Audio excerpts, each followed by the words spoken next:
Welcome to the world of Knights of Honor 2 Sovereign, a medieval grand strategy game with a beautiful looking campaign map where you take control of a kingdom and lead it to glorious conquest. Manage your resources and economy, build and upgrade a variety of historical cities, recruit armies, conduct diplomacy with other kingdoms, and engage in total war-inspired battles. I've been playing Knights of Honor 2 for a few months now. I was actually an early access beta tester, so I've seen it grow and develop into a really fun and well-made grand strategy. Today, I'll be doing an honest review of the state of the game in 2023, guide you through all its features, mechanics, compare it to other games in the genre, and hopefully by the end of this video, you'll know whether it's worth your time or not.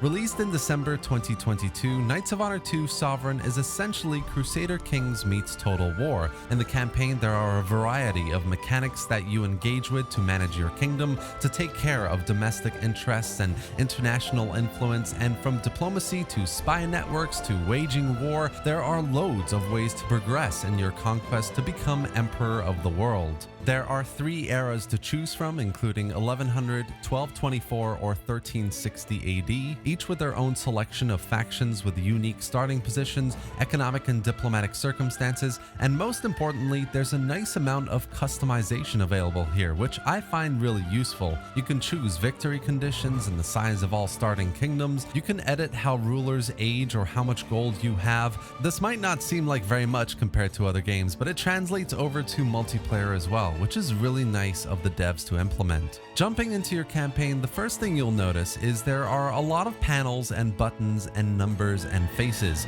You have tons of little mechanics and informational areas, and then messages start rolling in, and thankfully, to navigate all of this, the game not only comes with a tooltip system, but as it is all played in real time, it also comes with speed adjustment, allowing you to slow things down to take a closer look. We've got different population types with nobles, soldiers, merchants, clergy, and peasants, each with their own interests and motivations, and their opinions, whether positive or negative, impacts things like trade income, military effectiveness, or diplomatic standing. You have kingdom stability, which is closely tied with public order in your cities. From signing a non-aggression pact to unlocking a specific resource, there are loads of ways public opinion or stability can change, so it's always best to keep an eye on these and make sure you're getting the best benefits for your kingdom. Over here on the top right of the UI, we have kingdom resources, so the treasury, which you'll spend on recruitment and buildings, books, which are used to upgrade noble skills and buy faction traditions, religious power, which you spend on converting populations, commerce, which is a measure of how much you can trade with other kingdoms, and finally food and soldiers, which together help recruit and maintain your armies. There are other things, of course, these resources are used for, but that's what they're mainly for, all pretty straightforward. Most important of all, though, you have your ruler and his closest knights, which are made up of marshals, merchants, scholars, spies, or diplomats, depending on your style of kingdom and playthrough and circumstances of your campaign. Maybe you want to wage war with as many armies as possible, in which case you'll go full on marshals. Or maybe you want to be a trading kingdom, focusing on money making, so you'll have loads of merchants. This is an area I think where Knights of Honor 2 really thrives, giving you a lot of faction customization and giving campaigns a lot of replayability and flavor. There's a province overview panel for you to have a look at managing your cities all at once. There's a royal libraries where you can find all the information you need about the game and its mechanics, a friends, threats, and wars panel with basically the most important diplomatic information that impacts you directly, and a family tree and traditions panel which shows you dynasty and a unique set of traditions you can unlock through spending skill points on your rulers and advisors. Now, all of these are much more mechanical in nature. They are vital processes to develop and keep in the positive in order to essentially have a stable and positive kingdom. But the easiest and best way to grow and prosper is to conquer more provinces and build new higher tier buildings. Each province comes with a certain number of either churches, ports, castles, or villages that give bonuses to certain building chains, and with each building you unlock, you get access to new resources and certain certain combinations of resources will give your kingdom an advantage. From benefits like plus 25% to merchant income, or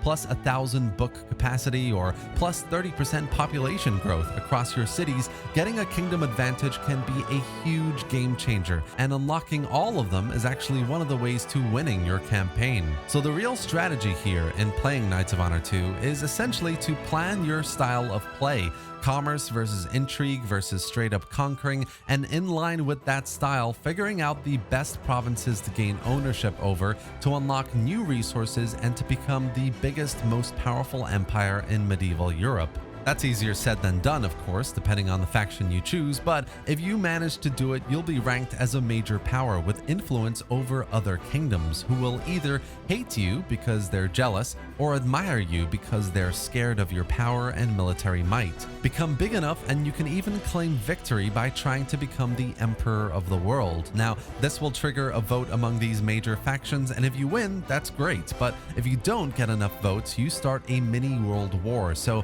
best to be prepared when trying this out. Altogether, it's a system with many cogs that are constantly turning. Spies are getting into courts to influence knights. Merchants are trying to find lucrative opportunities. You can set governors and increase their skills and get traditions. Spread your culture to other rival kingdoms. Develop defensive pacts and more. There are a ton of factors that can benefit your kingdom and its prosperity. Personally, I think the campaign is fairly straightforward and quite intuitive. It's not as detailed and brain-melting as something like Hoi 4 or Imperator Rome, and it's not as family or court-focused as Crusader Kings. It's heavy on economics, and you do enjoy some freedom of choice when it comes to what sort of a kingdom you want to lead.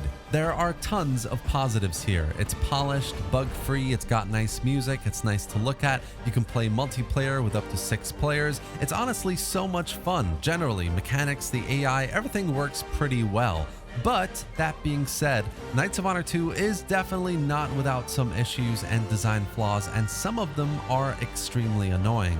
For many reasons, I would say it's currently not a very balanced game. Depending on how quickly you start expanding and conquering other provinces, you can unlock resources really fast. And if you play it right, which to be honest isn't difficult, you can pretty much unlock almost every kingdom advantage in an afternoon, which is a bit of a buzzkill. Higher difficulties will obviously make the AI punish you more often, but overall, it's pretty damn easy to get resources unlocked early on in your campaigns, and that can lead to a very boring mid to late game. Diplomacy, which should be a primary aspect of the game and technically is more complex than the first Knights of Honor, is almost totally absent here, as the devs didn't really make it easy for you to access the diplomatic panel, and even if you did, the AI doesn't really engage in too much diplomacy either, which is a massive shame.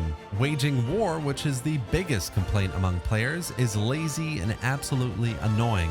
You don't get much troop variety, and the highest tier troops are just super overpowered. Recruiting depends on population, and if you run out of pops in a city, you need to wait absolutely ages to recruit. Battles are limited to 2 armies per side, which means if you've got 2 fighting a losing battle, you can't reinforce it with a third. It just sits there, which is just ludicrous game design. And worst of all, you can't have more than 9 marshals, which means only 9 armies in your campaign, which at a certain size can be quite crippling. The worst thing about Knights of Honor 2 though, and most disappointing, is after 15 years, manual battles are no better than how they were in the original. These may be Total War inspired, but they are definitely nowhere near as engaging and fun, and personally I completely avoid them. They're visually subpar, the lack of variety in troops translates here to very little in the way of tactics, and the AI doesn't know how to play the battles, and you can't even see your entire army at once because the camera is so limited.